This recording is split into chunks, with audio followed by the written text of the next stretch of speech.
Kirk here. In this video, we go way back to look for William Shatner's first acting gigs. Find out what Shatner's first series was, and it's not Star Trek.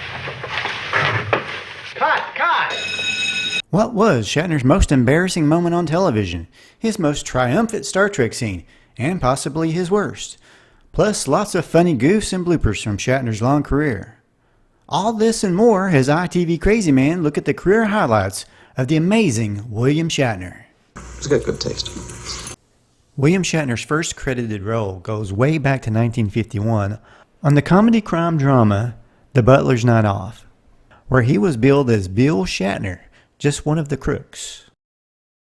I'm tired. You intimate you would rather be dead?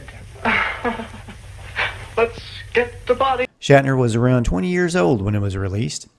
He didn't get a lot of exposure, and except for a few scenes, it's kind of hard to even tell that it's him, but it was a start. According to several sources, Shatner appeared next on a 1953 Canadian sci-fi space TV series entitled Space Command that starred his future co-star James Doohan, who played Scotty on Star Trek, of course. But I can't find any existing clips or images to definitively support this interesting bit of trivia. Another hazy entry in the very early career of William Shatner was a credit with an appearance as Ranger Bob on the Canadian version of Howdy Doody. Some say he appeared on the American version of Howdy Doody, and some say that on the Canadian version, Shatner temporarily replaced James Doohan, who may or may not have played a character named Timber Tom on the Canadian kids show. Shatner appeared on shows like Goodyear Playhouse, the Kaiser Aluminum Hour, Studio One Climax, Matinee Theater, Craft Theater, and more, mostly anthology series that featured a different drama every week. In 1958, he starred on another anthology series on the episode of Playhouse 90 entitled A Star Is Turned to Dust, which was written by Rod Serling. Maybe Rod liked what he saw, and perhaps this led to Shatner appearing on The Twilight Zone twice, a few years later. Yes, that's Lost in Space Jonathan Harris and Shatner playing a scene together in Craft Theater on the episode The Man Who Didn't Fly. It's too bad they weren't in one of their space adventures. I would have loved seeing Dr. Smith hanging out with Captain Kirk. Mrs. Ferguson? Yeah, how do you do? I didn't catch the name. In 1958, Shatner was on a really big show. Yes, the same show that made Elvis and the Beatles famous. The Ed Sullivan Show. Shatner basically had the entire episode doing a play called The Spectacular The World of Susie Wong. Yes, as Ed would say, it was a really big show that night, a really big show. Of course, Shatner would guest star in a lot of famous shows before Star Trek, like Alfred Hitchcock Presents, Route 66, The Twilight Zone, The Man from U.N.C.L.E., 77 Sunset Strip, The Defenders, where he appeared on 5 episodes, and The Fugitive, just to name a few. None of us is ever really prepared for that moment when the thin shell of reality cracks. On the sci-fi series based on real-life events, One Step Beyond, he played a man in a bomb disposal unit right after World War II. He goes on one last fatal mission right before his wife is about to give birth. Oh, God! He is seen at the hospital hours later looking in on his newborn son, and this is after he reportedly died in the bomb blast. The Carl Bremer stood in this nursery 5 days after his death, holding his infant son. Shatner got his first series in 1965, For the People. In it, he played David Foster, an assistant district attorney with a passion for justice. Listen, I got some information. No deal. You know what you can do? You can let me plead to a misdemeanor. No deal! The series only lasted 13 episodes, but if it had gotten picked up for another season, William Shatner may have never been cast as Captain Kirk. Now that's something to ponder for a while. I'd rather not. Shatner did have a lot better luck starring on a legal drama years later in 2004 on the series Boston Legal. That series lasted for 101 episodes. What am I supposed to do, beam myself to Boston every morning? Of course, in 1966, William Shatner did make TV history by taking the part of the legendary Captain Kirk. My congratulations, Captain. You didn't think I had it in me, did you, Spock? No, sir. Of course, we all know that Star Trek had a rough time during its 3 years on television, almost getting canceled once, but it became a bigger and bigger hit after it went off the air, prompting the very awesome Star Trek movies and proving that Captain Kirk does not believe in the no-win scenario. I don't like to lose. You are looking at the only Starfleet cadet who ever beat the no-win scenario. I don't believe in the no-win scenario.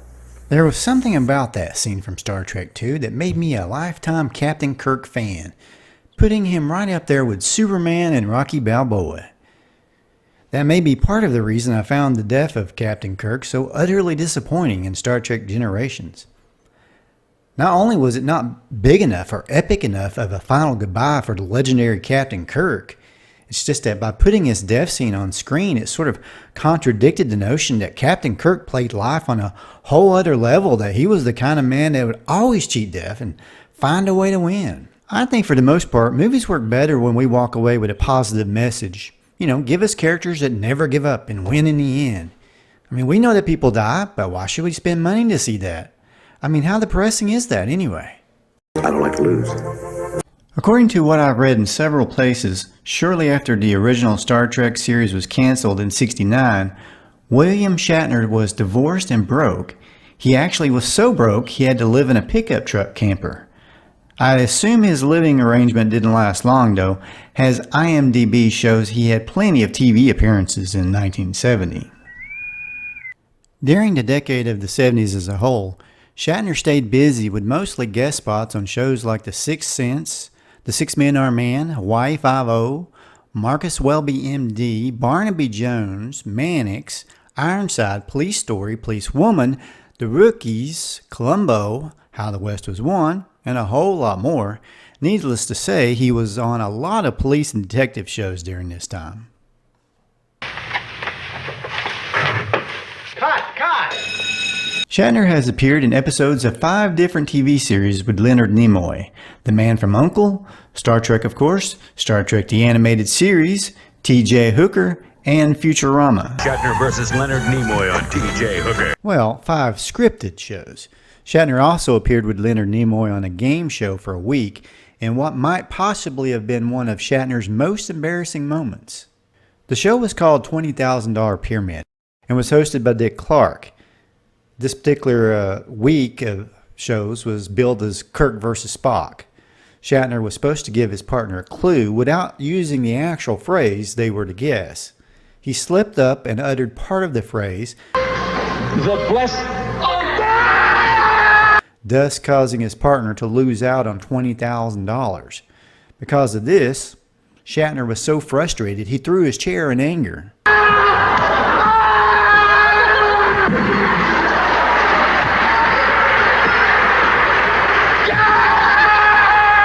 The award today, we have a special award for you. It is the Foot in the Mouth Award. Of course, everyone was laughing about it, but I do think he was probably genuinely frustrated that he screwed that one up. Of course, even living legends make mistakes, and Shatner has had his share of bloopers in his career, but he always does it with a smile on his face. Ladies and gentlemen, I would like you to see the man who never makes mistakes. One take, Shatner. The crew will be all right. You said so yourself. I'll get it. Just a moment. Just a moment. I'll have it in a second. What's his name?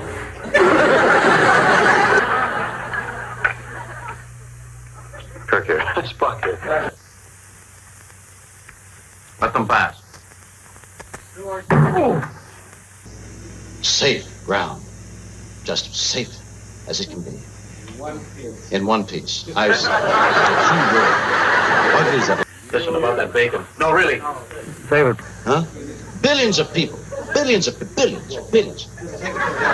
Down and down safe. Lieutenant, notify Starfleet as to our... Head her down. Nice and slowly. Whenever you're ready. Lieutenant, notify... It's upside down.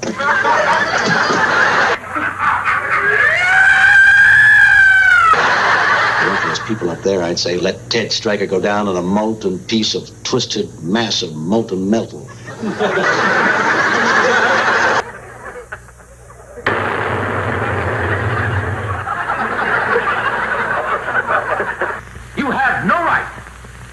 have the right, but you have no right. Because we're the right, and you're the right. Pair of humpback males. Males? Yes. Well, just there's a thing around here. Cash on George and Gracie. We've come to the end of an eventful trip. I don't know what you've been taking, but... Have no fear. Sargon is here. I'm fine, boss. Are you all right? The Russians. I am doing the shot under protest. Try it again. Don't anybody move. I don't know about you, but this is not the way it works. I want to know.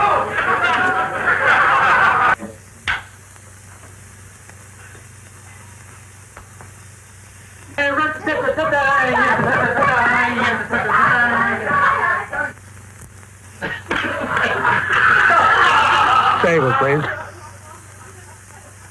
Of course, some of the productions he's been involved with, like Star Trek and T.J. Hooker, had a few problems in editing or with props that weren't necessarily his fault. In the episode, surely Captain Kirk gets into a fight with what amounts to a figure from his imagination, or at least his past. When this figure from Kirk's past, named Finnegan, throws the captain over, Kirk is lying on the ground, shirt intact, and then suddenly, without even moving from that spot, his shirt is suddenly ripped to shreds. Could it be that Kirk flexed his mighty muscles while on his back ripping his shirt apart? Hope you're enjoying the video so far. Please don't forget to leave a comment, let me know what you think, and let everybody else know what you think. Hopefully it's good. One of the benefits, some might say, about better television screens and higher definition is we notice things we might have missed on older TV sets back in the day. Like when our favorite actors have been replaced with stuntmen. Why did you do that?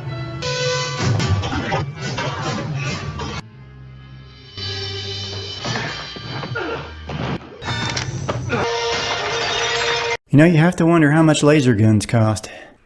The 80s was Shatner's decade. Not only was he riding high on Star Trek movies, but he was cleaning the streets on one of my favorite cop shows, T.J. Hooker.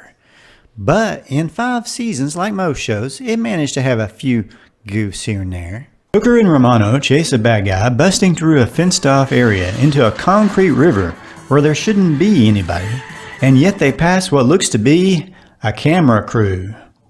It almost seems as if they were filming us while we were watching their film.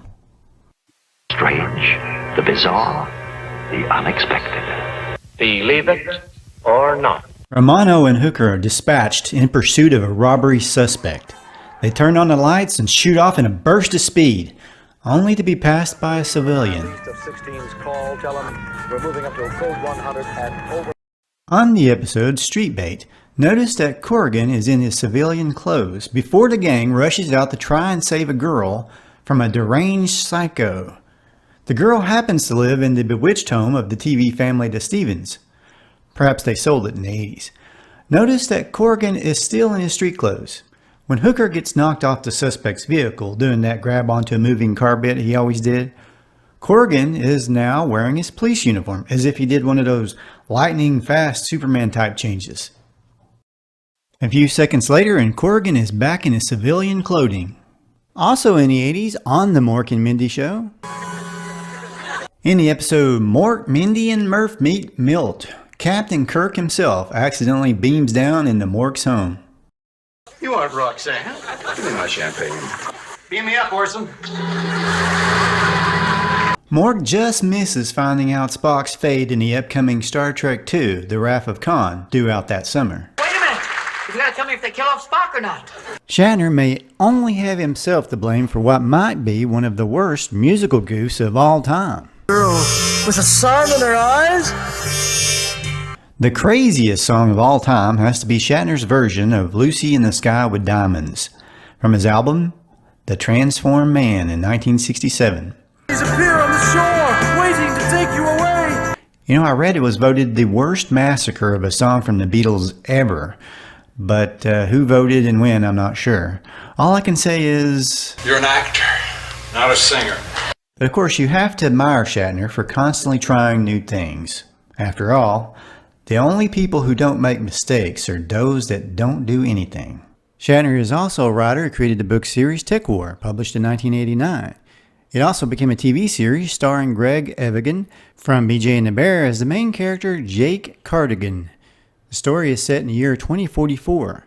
Now, Shatner appeared as Jake's boss in this series. TekWar also became a Marvel comic book series as well. On October 13th, 2021, Shatner became the oldest person to fly in space and the only Star Trek actor to actually fly in space. Shatner has done so much work. Just talking about everything he's done, I could go on for days. But needless to say, he's still working at the age of 93. May he continue to live long and prosper. Thank you so much for watching. Please don't forget to hit the like and comment. Subscribe if you haven't already, and hit the bell so you don't miss any future videos on classic TV and movies on the TV Crazy Man channel.